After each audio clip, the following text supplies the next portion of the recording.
Hi, this is Greg Ahrens. I'm a professor in the Department of Psychiatry at the University of California, San Diego, and also one of the co-directors of the Dissemination and Implementation Science Center. And I'm here today to talk to you about the exploration, preparation, implementation, sustainment, or the EPIS framework. And hopefully we'll be able to talk about using EPIS both for research and for practice.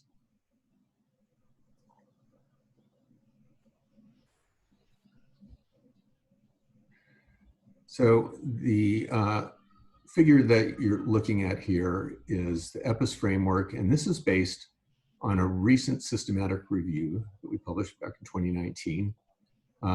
And it really provided an opportunity for those of us that focus on EPIS to kind of take stock of how it was being used and how it might be useful in different contexts. So the main features of the EPIS framework include, as you'll see on the outside of this diagram, the phases of implementation, including this exploration, when you're really working with a service system or thinking about implementation and thinking about what the public health needs are, what the characteristics of context are, the populations that are affected, and how you're going to address those needs. So often in exploration, needs assessments are conducted to really understand the public health issues and how you're going to address them. And then moving clockwise to preparation, in preparation phase, we take what we've learned in the exploration phase and say, how are we going to move forward with implementing the solution to the clinical issue or the public health problem? So for example, if it's a study in an addiction setting and you want to implement motivational interviewing, what are the things you need to do to prepare to implement and sustain in the long run? Because we like to say that we should begin with sustainment in mind as we go forward in thinking about implementation. You know, if we wait to think about sustainment till the end, it's often too little too late. The implementation phase is when you take that preparation that you've done and you start the training, the system change, changes in electronic health records if necessary, or clinical and workflow processes to actually bring that new practice or the new public health innovation into that context. And then finally, the sustainment phase, hopefully we've prepared, implemented well, and thought about the institutionalization of the practice and what it takes to sustain the practice in the long run so that it can benefit public health. The other constructs within EPIS include what we call outer context, and that's typically a service system. It could be a county-run service system or a state service system. It could be a hospital system. It could be federal or state regulatory policies. And you'll see within that a number of salient constructs and issues identified, including leadership at those levels, the service environment and policies, funding and contracting, inter-organizational environment and networks, the patient or population characteristics, and patients and client advocacy. And the inner context represents organizations that operate within that outer context. So it could be hospitals or clinics within a large hospital system. It could be community-based organizations that provide mental health services in a county or state-run public sector system. And many of those same issues around kind of leadership and the climate and culture of outer context and inner context are related, but we also have organizational characteristics, the quality and fidelity monitoring support that may be their organizational staffing processes, and then individual adopter characteristics. So the outer and inner context really kind of form a basis for how we think about both determinants, that is what predicts implementation outcomes, and mechanisms, or what happens in between determinants and implementation outcomes. So mediators and moderators of the effect of determinants. And to that end, we also look at what we call bridging factors. So these are factors or issues or processes that link outer context and inner context.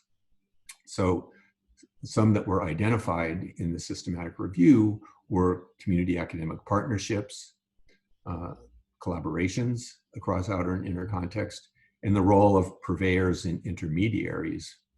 And more recently, we're looking at the notion of policies, funding, and contracting as bridging factors between outer and inner context as well. Related to bridging factors are these interconnections, interactions, linkages, and relationships, both within outer context, within inner context, and then across outer and inner context. And then finally, innovation factors represents characteristics of the innovation or the evidence-based practice or the public health intervention, and how it fits within systems, organizations, fits the needs of providers, patients, and clients. And we also draw attention to the innovation itself and the role that evidence-based practice and public health intervention developers have in thinking about how their approach to solving a public health problem fits within the larger context, both outer and inner context. And so also characteristics of the innovation also become important because if those characteristics don't fit within an outer context and their priorities, it's not going to get very far. And by the same token, the innovation or the characteristics of the innovation also need to fit with the inner context of what's happening in the work processes in the organization, and also, you know, whether it's perceived to fit well with the needs of the organization across levels of the organization, including the providers who actually deliver care. So that's the broad overview.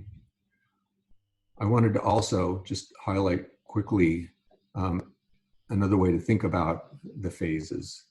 And so this graphic is the EPIS framework, determinants and mechanisms highlighted across phases based on a systematic review of dissemination and implementation in children's mental health, led by Doug Novins, who's at the University of Colorado Health Sciences. And so what we see is that, you know, across each phase, we have outer context represented, inner context represented, and the constructs within those kind of larger factors were things identified in the systematic review. Now, this does not mean that these are the only things that may be important. This was what we were able to identify back in 2013 that had been in the dissemination implementation science literature. So for example, you see that through the phases, this idea of socio-political context is important across. And many of these studies were in public sector service systems. And the genesis of the EPIS framework came about from work done in public sector behavioral health, mental health, addiction, and other settings, including school settings. But I will say that EPIS has been applied in multiple settings, both in public sector, in hospital settings, and in other countries, including Mexico, Sub-Saharan Africa, and in Europe. So the generalizability and utility of the framework is well supported across different contexts.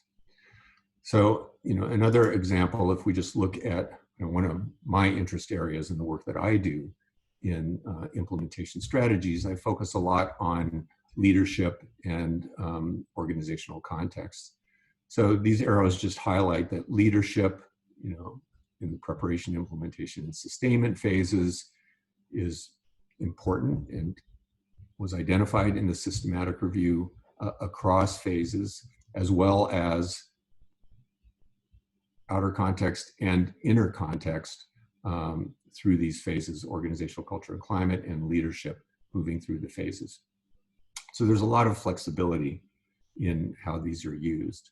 And so I'll pause here for questions for this interview, and then we'll end with a slide that shows some resources.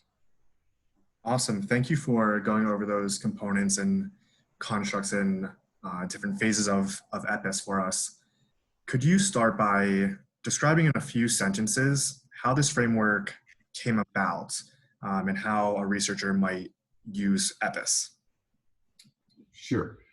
So as I mentioned, the framework came about based on our long history of services and implementation work in public sector service systems, trying to identify the main constructs and factors that, based on studies that had been completed, also based on our experience in working across different service systems, identifying those factors. So we conducted a review of the literature with that idea in mind, and EPIS was really born out of that. And this was through a grant funded by the NIMH, the National Institute of Mental Health, that was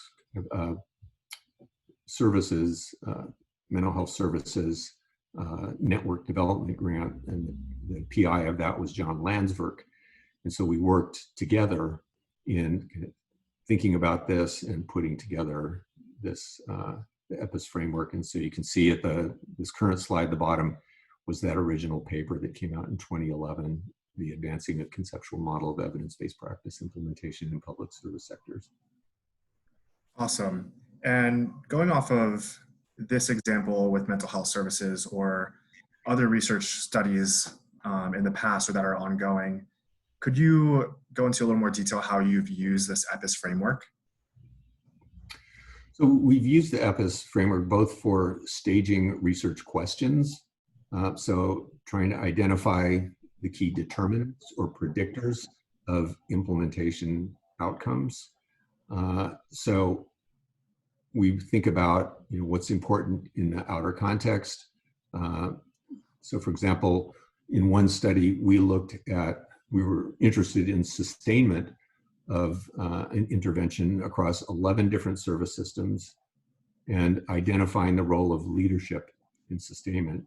And consistent with EPIS, we found that leadership competence at the system level, which consists of pre-planning, planning ahead, considering funding, considering how outer context is going to relate to inner context, that outer context leadership predicted sustainment of this evidence-based practice 2 to 10 years down the road, depending on the service system. Some had been sustaining for 2 years, some for 10 years. And we also found in that same study that the inner context leadership related to transformational leadership also predicted sustainment.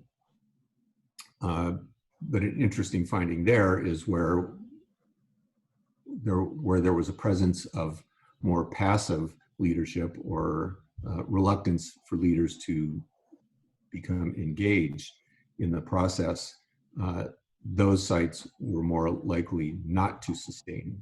So we learned something about both outer and inner context in that particular study. Awesome.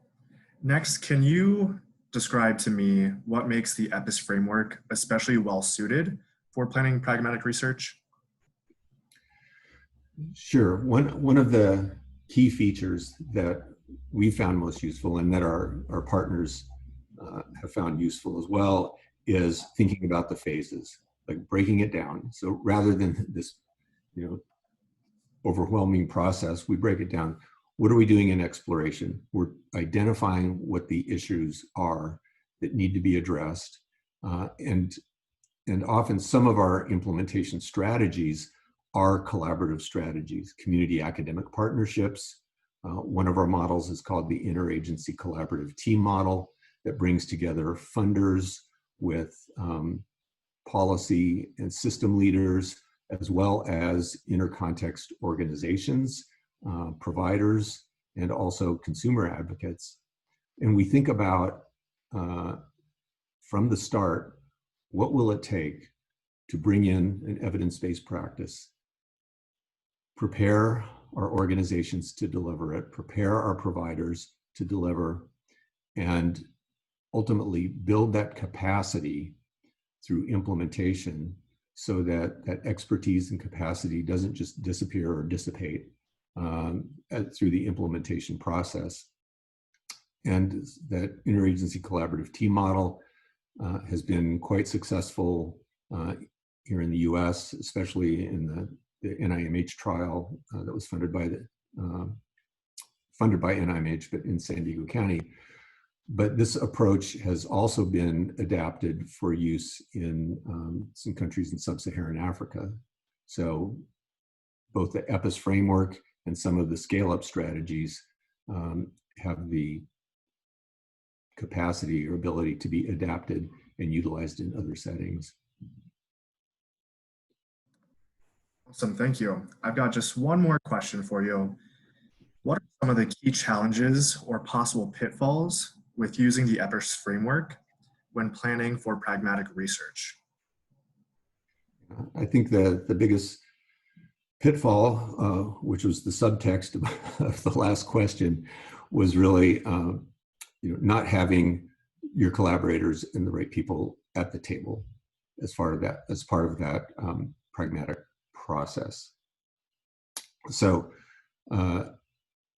not engaging and not understanding what it takes to implement can be a real issue, and not valuing the perspectives, insights of our partners in the implementation process can be a real hindrance.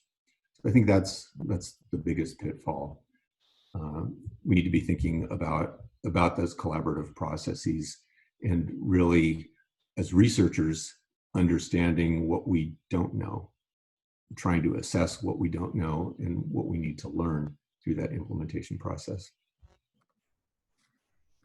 Thank you for sharing those answers with me. I understand there's a few resources that you want to share on one last slide for our audience, so you can go ahead and advance. Sure. So this is the EPIS framework website, the link to the EPIS framework website. And we put this together to be a resource for those that want to use the EPIS framework or even just learn more about it. And so we describe the phases of EPIS. What is EPIS? What are the phases? How can they be useful?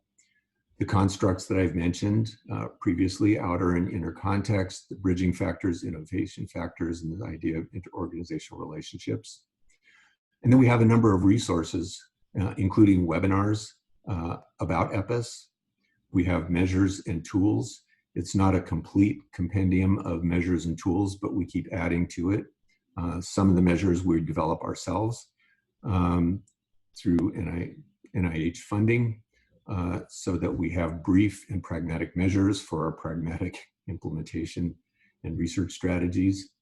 And we have examples of the EPIS use in pretty great detail in some instances. For example, the National Institute on Drug Abuse funded the JJ Trials Initiative, which was to link services across the outer context of juvenile justice systems with the inner context of community-based organizations in order to provide evidence-based care for youth coming out of the juvenile justice system or involved with the juvenile justice system who had mental health and addiction needs.